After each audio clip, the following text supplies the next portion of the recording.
Halo semuanya, jumpa lagi dengan saya Generasi di Gracia Community Online Experience kita hari ini. Terima kasih untuk Anda semua yang menyaksikan tayangan kami ini, baik Anda yang Kristen maupun Anda yang bukan Kristen, baik Anda yang di Purwokerto maupun Anda yang di luar Purwokerto. Saya ucapkan terima kasih dan selamat bergabung. Teman-teman, pada online experience kita hari ini, kita akan bersama-sama bernyanyi bersama dengan rekan saya, Betty dan GCC Band. Mari kita ikut menyanyi, jika Anda tahu akan lagunya, jika tidak, mari bersama-sama kita nikmati lagu ini serta liriknya yang menguatkan kita. Dan setelah rekan saya, Betty dan GCC Band menyanyikan lagu, kita akan bersama-sama mendengarkan kebenaran firman Tuhan yang akan disampaikan oleh Ibu Pendeta Lois dengan tema yaitu tak nampak tapi berdampak. Banyak hal yang sering dilakukan orang untuk selalu ingin nampak sehingga orang itu bisa terlihat berjasa atau mendapat pujian. Tapi bagaimana kalau Anda menjadi orang yang tak nampak namun berdampak dan berarti? Itukah Anda? Hari ini mari kita simak bersama apakah teguran dan kekuatan firman Tuhan untuk Anda dan saya hari ini.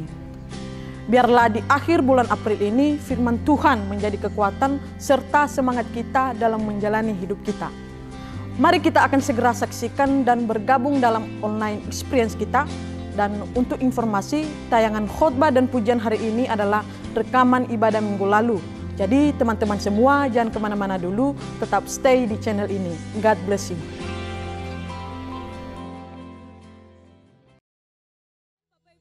Oleh karena itu kita tidak akan pernah lelah bekerja di ladangnya Tuhan dan bersama dengan Tuhan. Amin.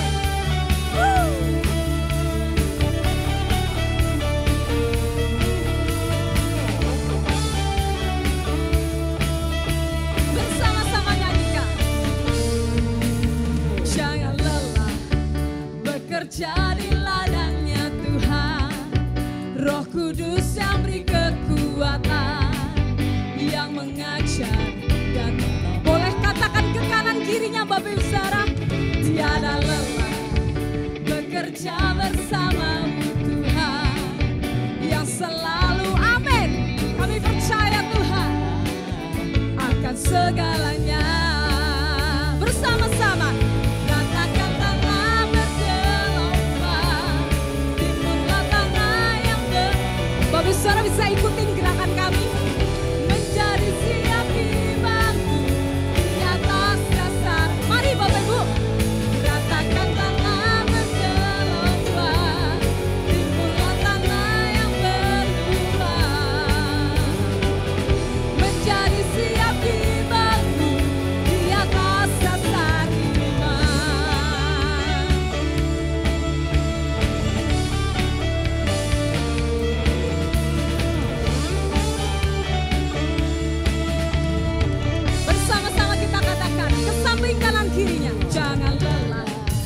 Bekerja di ladangnya Tuhan, Roh Kudus yang beri kekuatan, yang mengajar dan menopang.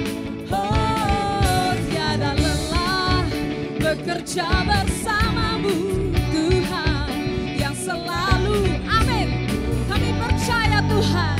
Bersama-sama gerakan tanganmu Bapak Saudara.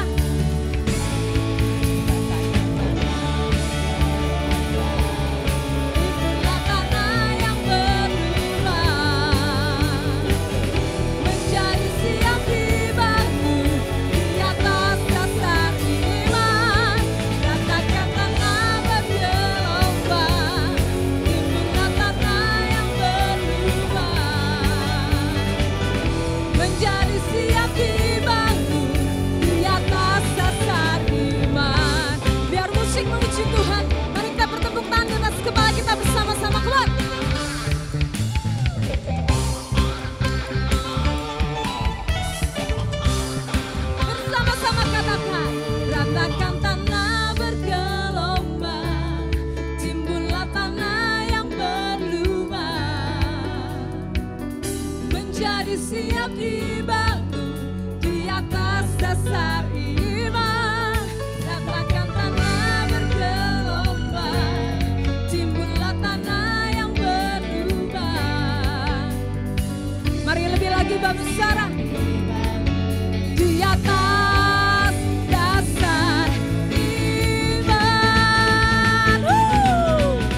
Yesus Tuhan kita.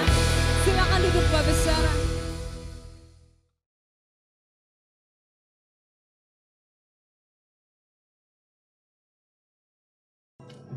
Apa kabar Bapak Ibu semuanya? Luar biasa, puji Tuhan kalau pagi hari ini kita bisa berkumpul bersama-sama di tempat ini. Tahukah saudara, Kartini adalah seorang wanita yang tidak nampak tetapi sudah memberikan dampak yang besar bagi seluruh wanita di Indonesia. Kalau tidak ada Kartini, tidak ada wanita perkasa, tidak ada kita wanita-wanita yang berani tampil. Ya, kita akan menjadi wanita yang minder, ya. Kita akan menjadi wanita yang sedikit-sedikit malu, enggak berani dan lain-lainnya. Tapi berkat Kartini, dia menjadi seorang wanita perkasa yang membuat ibu-ibu dan saya juga menjadi wanita-wanita yang perkasa dan berdampak. Mungkin kita tidak bisa berdampak seperti Ibu Kartini, tapi kita bisa berdampak untuk orang yang paling dekat dengan kita. Suami, istri, anak-anak, atau keluarga kita. Itu kita harus berdampak bagi mereka. Saudara-saudara, dua hal yang kita alami dalam kehidupan ini, yaitu sesuatu yang tampak, yang dapat dilihat, dan sesuatu yang tidak nampak, yang tidak dapat dilihat. Saudara bisa merasakan udara AC dingin, tapi kita nggak bisa lihat AC itu seperti apa, ya kan? Kita hanya bisa merasakan udara yang nyaman, yang dingin. Nah, saudara-saudara, udara itu sesuatu yang tidak tampak, sesuatu yang tidak bisa dilihat dengan mata, tetapi sangat berdampak. Karena bisa kita rasakan adanya udara itu, adanya dinginnya AC. Karena mengandung oksigen yang memberikan dampak bagi kehidupan kita. Kalau tidak ada udara, tidak ada kehidupan. Tapi dengan adanya udara, kita memiliki kehidupan. Kita bisa menghirup udara dan ada kehidupan. Beberapa hari yang lalu Purwokerto itu panasnya bukan main. Ya, saya biasa bangun jam 2, jam 3 saya sudah bangun, saudara-saudara. Sesudah itu apa yang saya lakukan? Saya berdoa. Sesudah berdoa biasanya saya olahraga sebentar, yang ringan, enggak berat. Lalu kadang-kadang jam 5, setengah 6 itu saya keluar jalan-jalan. Tetapi hari itu ketika saya keluar rumah, begitu keluar, enggak ada udara sama sekali. Dan rasanya di luar itu sangat pengap. Wah, saya katakan kenapa Purwokerto bisa seperti ini ya. Biasanya sejuk, enak, nyaman, dingin. Tapi pagi itu kalau nggak salah hari Rabu atau hari Kamis. Begitu pengap udaranya. Keluar rumah pun tidak ada udara segar. Nah saudara-saudara, kita tentunya merindukan udara yang segar. Karena itu merupakan oksigen bagi kehidupan kita. Manusia perlu oksigen, hewan pun perlu oksigen, tumbuh-tumbuhan pun perlu oksigen. Kalau oksigen itu tidak ada kehidupan juga. Udara.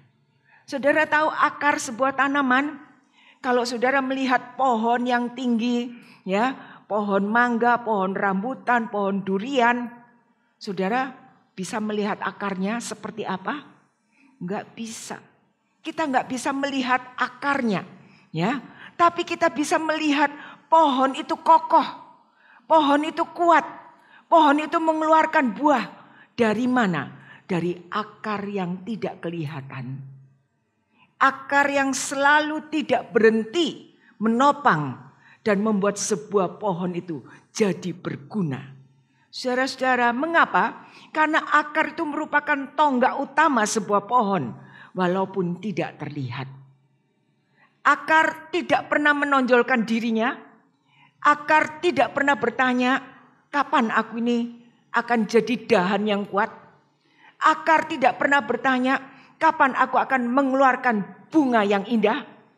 Akar juga tidak pernah bertanya, kapan aku akan mengeluarkan buah-buah yang dapat dinikmati oleh manusia. saudara-saudara, akar tidak menampakkan diri, namun bisa memberikan topangan, bisa memberikan dampak yang besar bagi kehidupan kita. Saudara-saudara, belajar dari udara dan akar yang tidak menonjolkan diri, tetapi berdampak besar, selalu melayani tanpa berhenti, ini mengingatkan kita semua bahwa dasar pelayanan kita kepada Tuhan dan sesama seharusnya sama seperti udara dan akar. Tidak menonjol, selalu melayani, selalu memberi dampak, selalu memberikan pengaruh yang baik, selalu memberikan solusi bagi kehidupan kita karena kita mengarahkan diri kita kepada Tuhan Sang Empunya pelayanan. Jadi sewaktu kita melayani Tuhan, kita hanya punya satu tujuan, untuk kemuliaan nama Tuhan. Haleluya. Saudara-saudara, hidup yang berdampak adalah hidup yang bernilai. Hidup yang bisa memberikan pengaruh. Nah, ini seringkali banyak orang salah. Dia mengatakan pokoknya hidupku sudah berpengaruh. Pengaruh apa yang diberikan? Pengaruh itu bisa baik, bisa buruk. Kalau pengaruh kita baik, akan membuat orang itu semangat. Akan membuat orang meniru apa yang kita lakukan. Akan membuat orang itu berhasil. Tapi kalau pengaruh kita buruk, kita tidak memberikan hal-hal yang baik untuk kehidupan mereka. Bahkan pengaruh yang buruk seringkali mencelakakan hidup manusia. Saudara-saudara, baik buruknya pengaruh yang kita berikan itu tergantung siapa saudara dan saya. Ya, kalau kita sebagai pengikut Yesus yang benar, kita tentunya merindukan memberikan pengaruh yang baik. Kita akan membawa jiwa kepada Tuhan karena pengaruh yang baik yang kita berikan. Matius 5 ayat 16 mengatakan, demikianlah hendaknya terangmu bercahaya di depan orang, supaya mereka melihat perbuatanmu yang baik dan memuliakan Bapamu yang di sorga. Sebagai pengikut Yesus, kita diminta untuk menjadi terang bagi dunia ini. Apa yang dilakukan oleh terang? Terang itu selalu memberikan keuntungan. Terang selalu memberikan kebaikan. Kalau tiba-tiba lampu rumah saudara gelap, apakah saudara bisa merasakan satu keuntungan? Enggak. Mungkin kita ngomel, kenapa ya lampunya kok mati? Beberapa hari yang lalu itu tiba-tiba di rumah PH, seluruh PH itu mati lampu. Saudara-saudara, dan itu matinya enggak tanggung-tanggung. Jam 1:30 malam. Pas saya bangun, loh kok mati lampu ya, gelap ya. Saya lihat keluar, semua gelap. Saya telepon satpam. Satpam mengatakan, memang semua lagi gelap Bu. Ya, lalu saya bilang, aduh Tuhan, cepat nyalakan lampu ini. Sebab apa? Dalam keadaan yang gelap itu tidak nyaman. Tapi kalau kita memiliki terang, kita akan merasakan satu kenyamanan. Seorang anak dibawa ke tempat yang gelap, dia pasti akan menangis. Dia akan meronta-ronta. Saya ingat sekali Jul, dulu waktu kecil ya, tidur dengan saya, dia nggak bisa dengan lampu gelap. Waktu saya matikan, saya kira dia sudah tidur. Saya matikan lampunya, tahu-tahu dia bangun. Nyalakan lampunya, katanya. Sebab apa? Dia nggak suka gelap. Anak-anak nggak suka gelap. Kalau kita anak-anak Tuhan, anak-anak terang, kita juga tidak akan menyukai kegelapan. Terang selalu memberikan kebaikan. Terang selalu memberikan keuntungan. Hidup kita harus memberikan keuntungan, kebaikan, teladan bagi orang yang ada di sekitar kita. Melalui apa? Melalui perkataan kita. Siapa yang tidak pernah berkata salah? Boleh angkat tangan? Nanti Pak Doni akan memberikan hadiah luar biasa untuk saudara-saudara. Karena hari ini hari Kartini, dia akan memberikan seperangkat apa itu? Bukan buat sholat saudara-saudara, tapi buat dipakai. Ya. Terang itu mendatangkan kebaikan. Terang itu menyenangkan.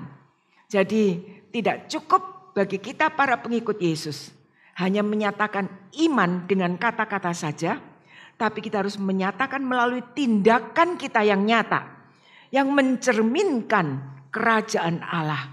Saudara-saudara, disinilah pentingnya kesaksian hidup kita sebagai orang-orang percaya.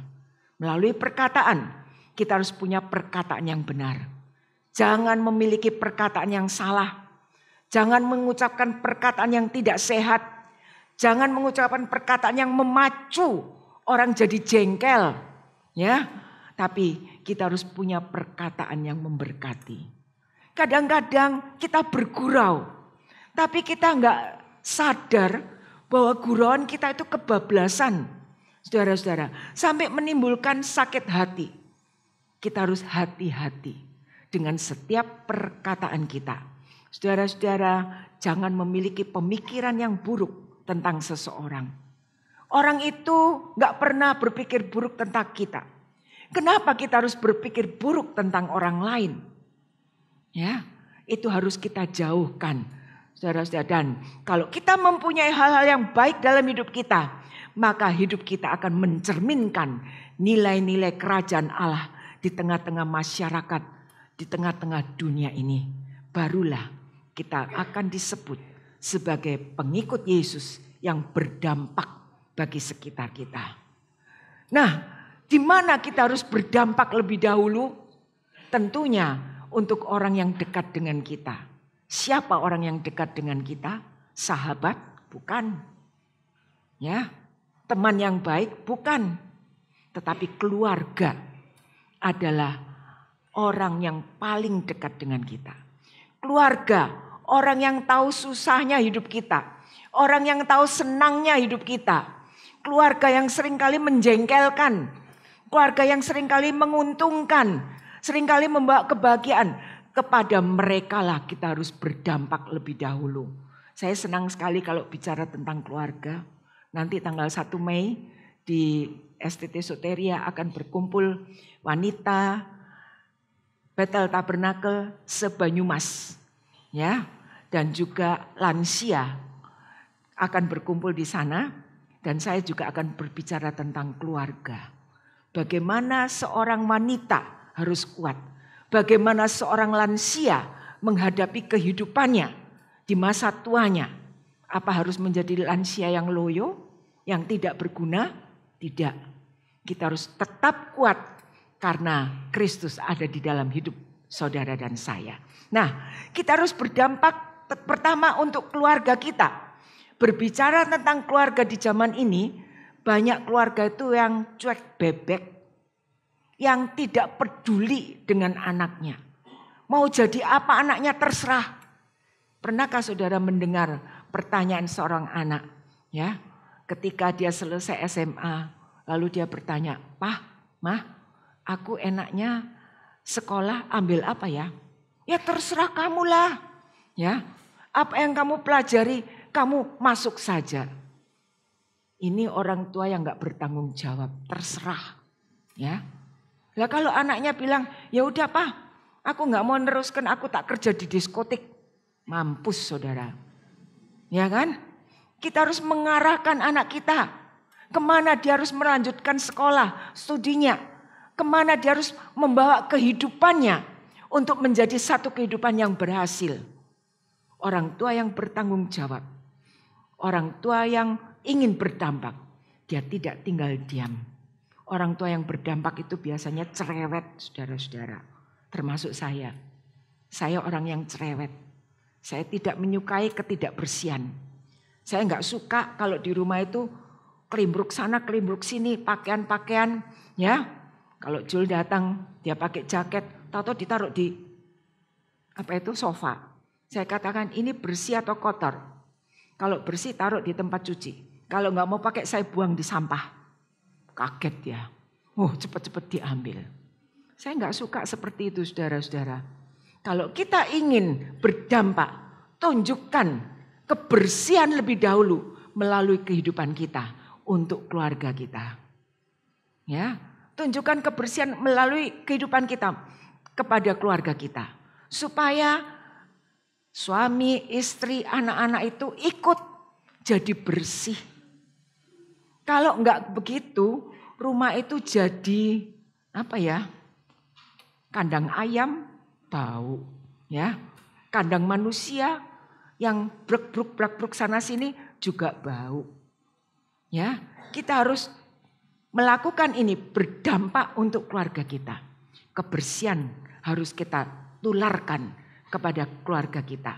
Bukan hanya kebersihan saja, tapi kita juga harus menunjukkan hubungan yang harmonis di antara suami istri, orang tua dengan anak.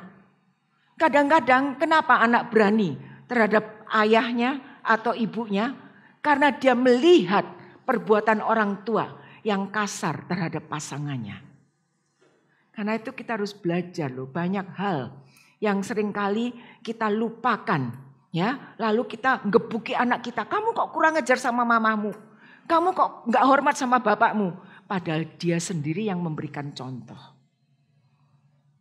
Apakah suami istri selalu akur? Enggak. Pasti pernah bertengkar. Berapa kali Pak Doni sebulan bertengkarnya sama Bu Yani? Enggak ngaku dia. Hampir tiap hari dia bertengkar sebab Bu Yani diem saja. Saudara-saudara, waktu bertengkar, selesaikan pertengkaran itu dan berdamai kembali. Enggak boleh terlalu lama. Ya, saya heran kalau ada orang mengatakan kepada saya waktu itu ya, aku sudah seminggu enggak omong-omongan sama suamiku. Saya mengatakan, istri tunduk kepada suami. Tunduk gimana? Wong dia sendiri enggak beres. Terus saya katakan, dengan kamu diam gini kamu beres. Kamu lebih enggak beres, saya katakan. Cepat berdamai. Saudara-saudara, itu yang harus kita lakukan kalau kita mau berdampak. Ya, sangat mustahil kalau hidup kita bisa berdampak bagi orang yang jauh, sedangkan bagi orang yang dekat dengan kita tidak bisa merasakan dampak kebaikan kasih sayang kita. Saudara-saudara, kita harus memiliki kesaksian hidup yang baik sebagai refleksi dari kasih Tuhan. Tidak hanya menyatakan iman dengan kata-kata, mengakui Tuhan Yesus sebagai juru selamat kita, tetapi kita juga harus punya perbuatan yang baik dari hasil iman kita kepada Tuhan. Hidup yang berdampak adalah hidup yang mencerminkan terang, yang dapat dirasakan terang itu oleh orang sekitar kita. Ya kan, kalau kita menyalakan lampu, tentunya terang itu dapat dirasakan oleh seluruh keluarga. Bukan hanya oleh satu pribadi, lalu yang lain merasa kok masih gelap. Kalau lampu nyala di tempat ini, ada yang mengatakan masih gelap, berarti Anda buta. Ya kan? Gak bisa melihat terang. Demikian juga dalam keluarga. Kalau masih ada kaum keluarga yang mengatakan rumah ini kok gelap, ya tidak ada suasana damai, berarti ada yang tidak beres di dalam rumah tangga itu. Mari saudara-saudara ciptakan terang di dalam keluarga. Nah, berikan pengaruh yang positif dalam pergaulan saat kita melakukan tugas pekerjaan. Tentunya kita nggak ada orang yang nganggur. Kita semua punya pekerjaan. Nah, bagaimana kita terhadap rekan kerja kita, terhadap bos kita, tanggung jawab kita dalam melakukan tugas pekerjaan. Kita harus memberikan pengaruh yang positif. Pengaruh yang baik. Melakukan tugas-tugas pekerjaan kita dengan baik. Dengan satu tujuan untuk kita dapat memuliakan nama Tuhan. Perbuatan baik kita bukan hanya untuk kepentingan diri kita. Tetapi untuk kepentingan orang lain. Dan juga untuk kemuliaan nama Tuhan. Saudara-saudara, hidup yang berdampak adalah hidup yang memuliakan Bapa di surga. Kemana kita berada, kemana kita pergi, kita harus berdampak. Jadi terang, bawa perubahan seperti yang dilakukan oleh Tuhan Yesus. Kehadiran Tuhan Yesus ke dalam dunia ini merubah hidup saudara dan saya.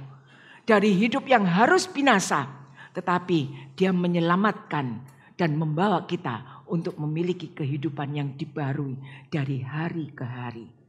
Nah, bagaimana kita bisa memiliki kehidupan yang berdampak? Matius 5 ayat 13 sampai 15 mengatakan, kamu adalah garam dunia. Jika garam itu menjadi tawar, dengan apakah ia diasinkan?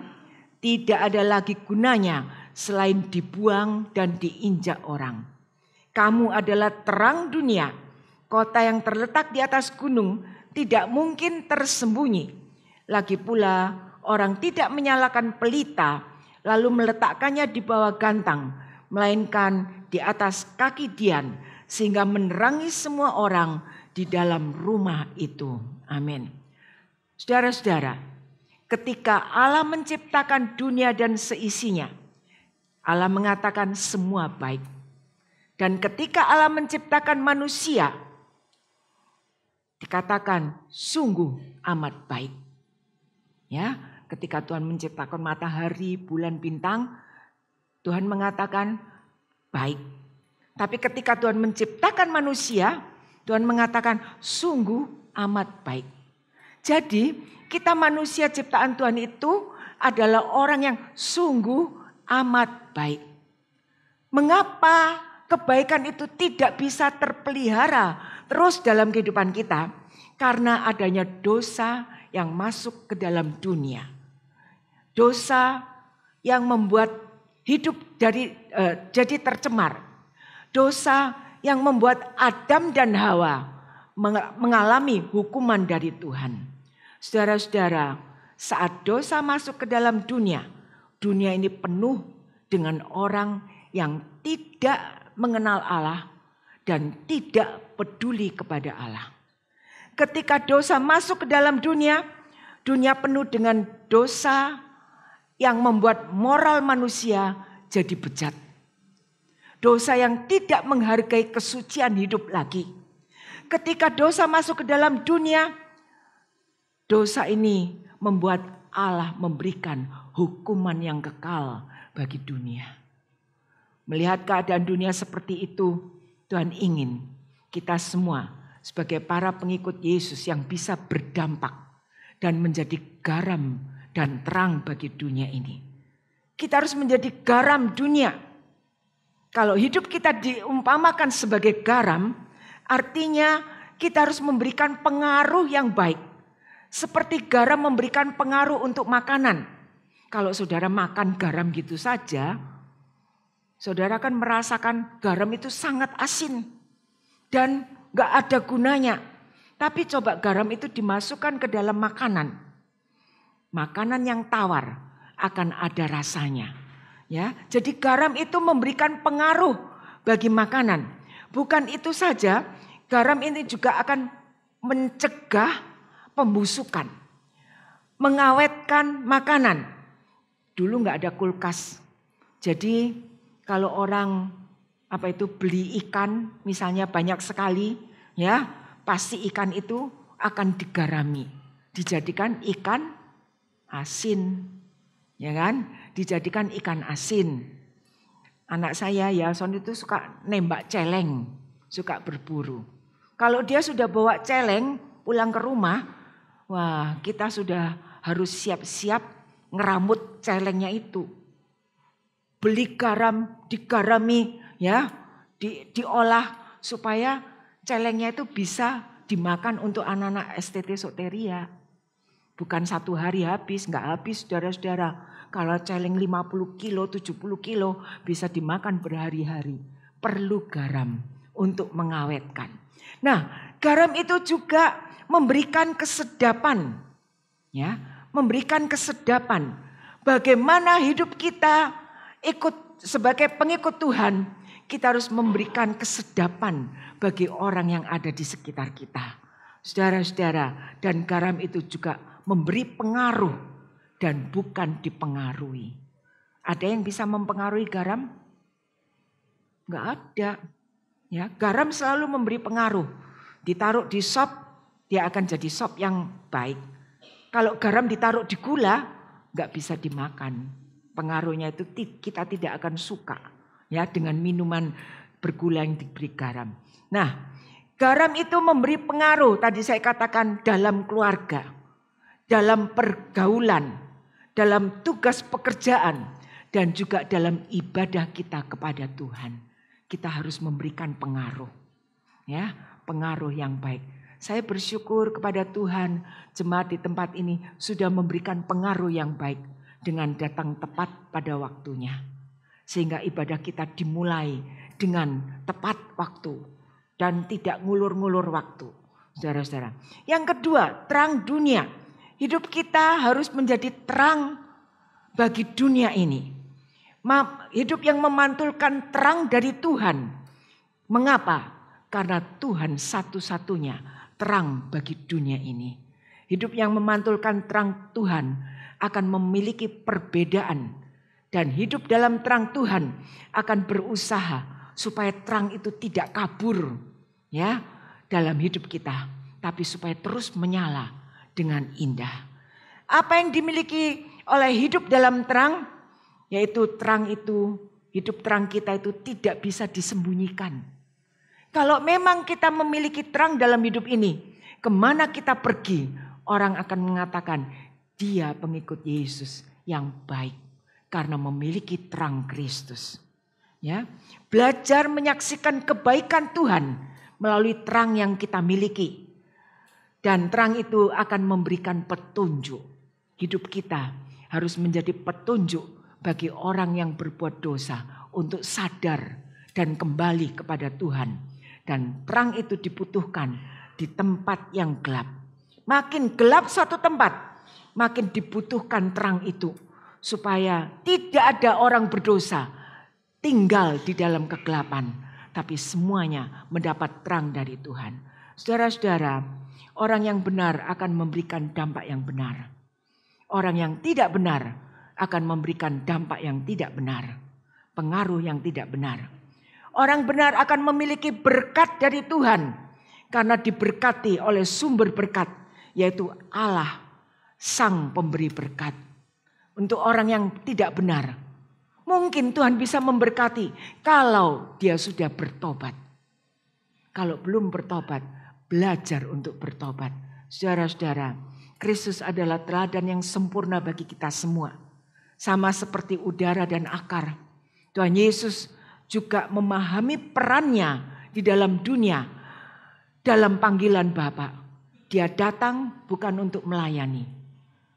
Dia datang bukan untuk dilayani, tetapi untuk melayani. Dia datang bukan untuk menerima, tetapi memberi. Dia datang melayani bukan untuk cari makan, tetapi memberi makan.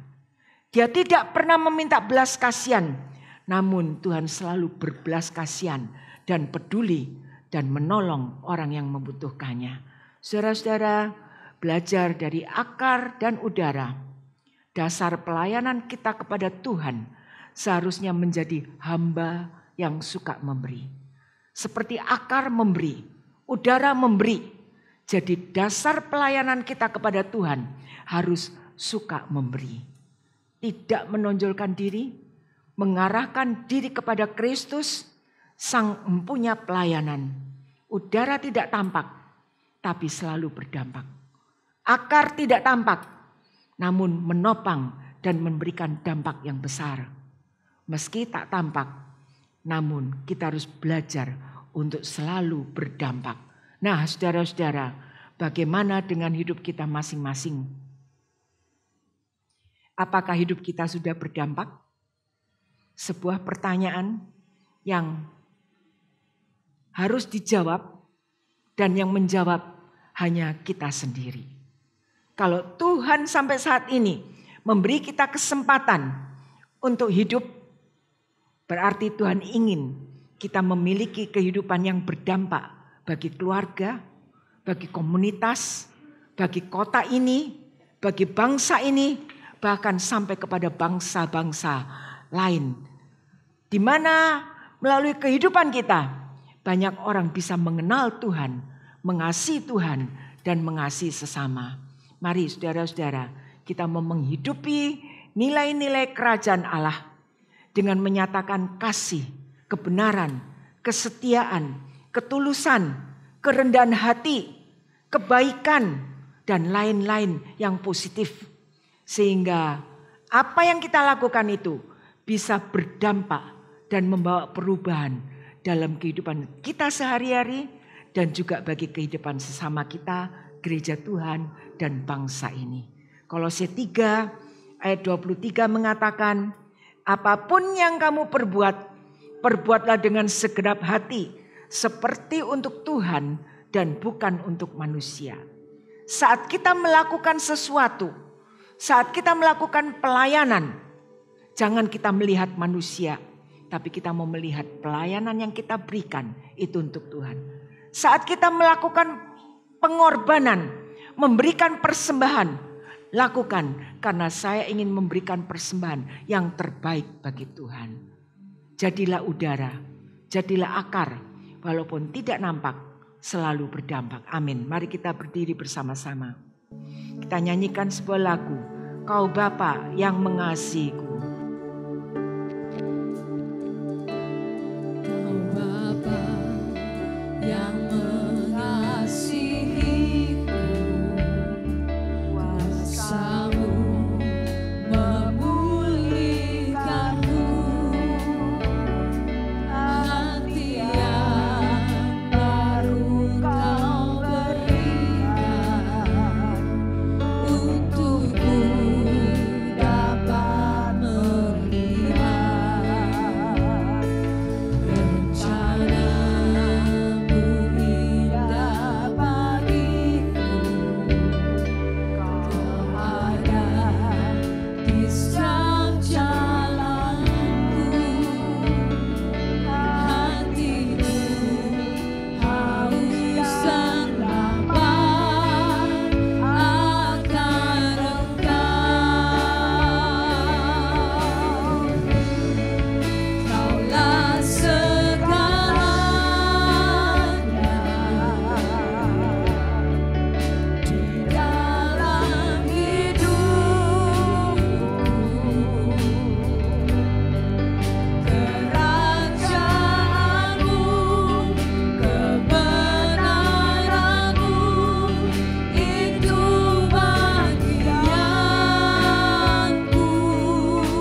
Kami sangat mengasihi Engkau Tuhan,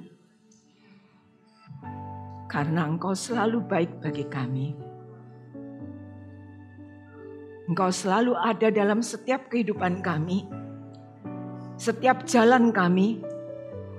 Tuhan selalu menyertai, sehingga kami boleh ada sampai saat ini, karena Tuhan hadir dalam kehidupan kami. Tuhan, kami ingin memiliki satu kehidupan yang berdampak. Kami merindukan Tuhan, supaya hidup ini mempunyai nilai, memberikan pengaruh yang baik bagi orang yang sekitar kami, khususnya bagi keluarga kami.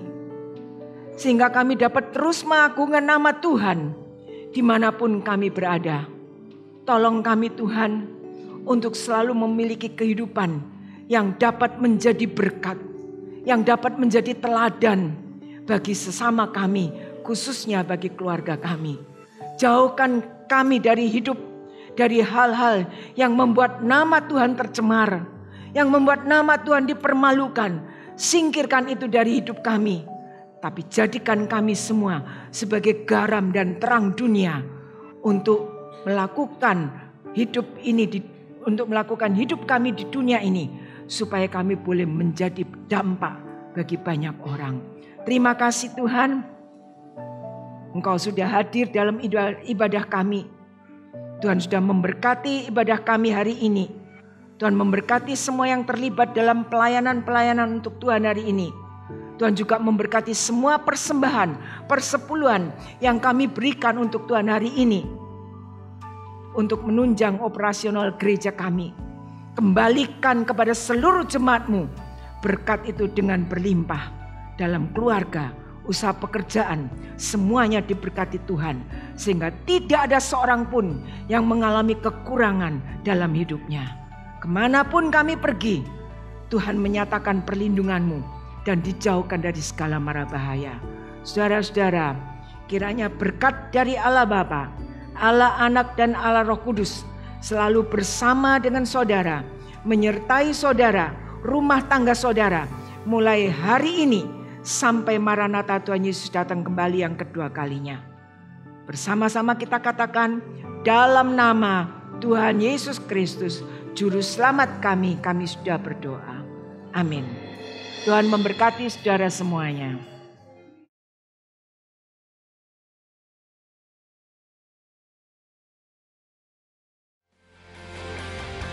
Terima kasih kepada Ibu Pendeta Lois untuk pesan firman Tuhannya. Semoga kita semua diberi kekuatan dan semangat yang baru. Dan kepada semua tim GCC Purwokerto, Anda semua luar biasa dan salam kompak selalu untuk kita semua. Saya juga ucapkan terima kasih untuk Bapak Ibu dan teman-teman semua yang telah dengan setia dan antusias dalam memberi persembahan. Anda semua luar biasa. Sehingga program GCC Purwokerto bisa berjalan dengan baik dan bisa menjadi reflektor terang Tuhan di kota Purwokerto. Kiranya Tuhan memberkati dan memberi kemudahan untuk segala usaha pekerjaan Bapak Ibu semua. Selanjutnya untuk Bapak Ibu yang akan memberikan persembahan, baik persembahan rutin atau persembahan persepuluhan, bisa langsung ke kotak persembahan yang ada di gereja. Atau Bapak Ibu bisa langsung mentransfer ke rekening gereja yang tertera di layar Anda.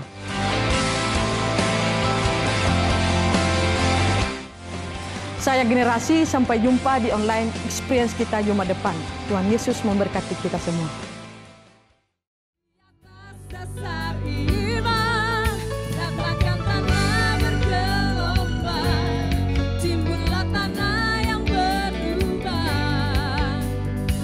Mari lebih lagi bangsa